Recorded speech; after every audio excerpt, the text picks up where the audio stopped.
గ్రహ దోషాలు ఇవి చాలా రకరకాలుగా ఉంటాయి, ఒక్కొక్కరికి ఒక్కొక్కలా. అయితే ఎలాంటి గ్రహ దోషాలనైనా పోగొట్టడానికి మీరేమన్నా చెప్పగలరా?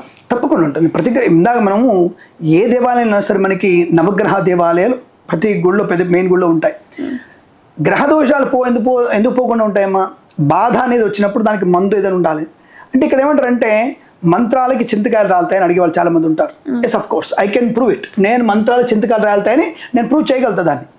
అమ్మ ఎలా వెళ్తారంటే అంటే మంత్రం ఏంగానే చింతకాయలు రాలిపోవు, ఎలా రాలుతాయి అనే విషయాన్ని తెలుసుకోవాలి ప్రస్తుతం మనం. అంటే ఇప్పుడు నేను మా కెమెరామెన్ ఇద్దరు ఉన్నారు.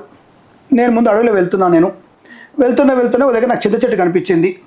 నేను చింతకాయలు అబ్బా దేవుడా నాకు మంచి అసలు ఈ 2-4 చింతకాయలు ఇస్తే బాగుంటుంది, ఇంటికి వెళ్ళి చారు పెట్టుకొని కమ్మగా వేడన్నంలో చింతకాయ తొక్క వేసుకొని శుభ్రంగా తింటాను నేను, కాస్త మంచిగా పోపు నూనె వేసుకొని అని అనుకుంటున్నప్పుడు అక్కడే ఉండి దేవుడు స్మరణ చేస్తున్నాను. ఇంతట్లో ఒక కెమెరామెన్ వచ్చాడు, మన కెమెరా ఒక ఆయన వచ్చాడు అక్కడికి. ఏ శర్మ గారు ఏం చేస్తున్నారు అంటే ఏం లేదా చింత చెట్టు బాగుంది, చెట్టు మనకు కొద్దిగా చింతకాయలు దంపుకుందామని చూస్తున్నాను నేను అని చెప్తుంటాను. నేను నాకు స్వామి నాకు కూడా ఇష్టం ఉంది కానీ ఆయన కర్ర తెచ్చాడు, ట్రై చేస్తున్నాడు, ఆ కర్ర రావట్లేదు పోవట్లేదు.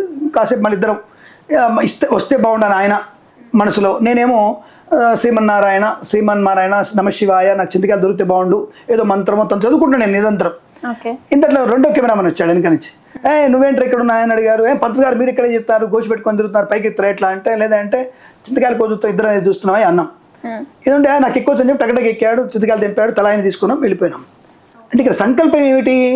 ఆ సంకల్పమే మంత్రం. అంటే మనం చేసేటువంటి ప్రార్థన అనేది నీకు కావాల్సిందే ప్రతిఫలం.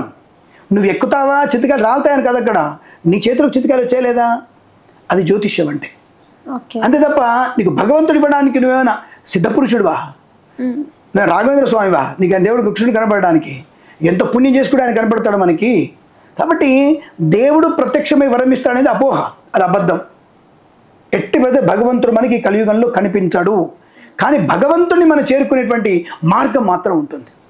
ఆ మార్గాన్ని చెప్పడానికి జ్యోతిష్ శాస్త్రం పనికి వస్తుంది. అలా మన జాతకంలో గ్రహాలన్నీ కూడా ప్రాబ్లమ్స్ ఉన్నప్పుడు, గ్రహాలను మనం ఇబ్బంది పెడుతున్నప్పుడు ఆ గ్రహ సంబంధించినటువంటి తపస్సు, జపము, అష్టోత్తరము, నామస్మరణం, శివనామస్మరణం, లలితాపారాయణ చేసుకుంటే గ్రహ పీడా పరిహారం కలిగి అనుకూలమైనటువంటి గ్రహ యోగం కలుగుతుంది. గ్రహ యోగం వల్ల ఏమవుతుంది, ఇక్కడ దేవుడు మళ్ళీ రాడు, మనకి మంచి ఆలోచనలు పెరుగుతాయి. అరే ఈ పని చేస్తున్నాం, ఈ రూట్ కాదనుకుంటాం, మనకు రూట్ మార్చుకుందాం కొద్దిగా అంటే ఆ టైంలో మనకు కూడా ఒకరు కలుస్తాడు. నేను ఈ 100 రూపాయలు అండి, ఇద్దరు కలిసి మనం నా బండి ఉంది, నా పెట్రోల్ లేదు, నా 100 రూపాయలు ఉన్నాయి, ఓకే అండి నా బండి ఎక్కుతా, నీ పెట్రోల్ పోయించు, ఇద్దరు కలిసి జర్నీ పూర్తి చేసుకుంటారుగా.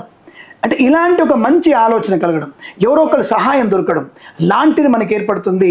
తద్వారా మనకి గ్రహశాంతి కలుగుతుంది, కార్యజయాన్ని పొందుకునే అవకాశం ఉంటుంది.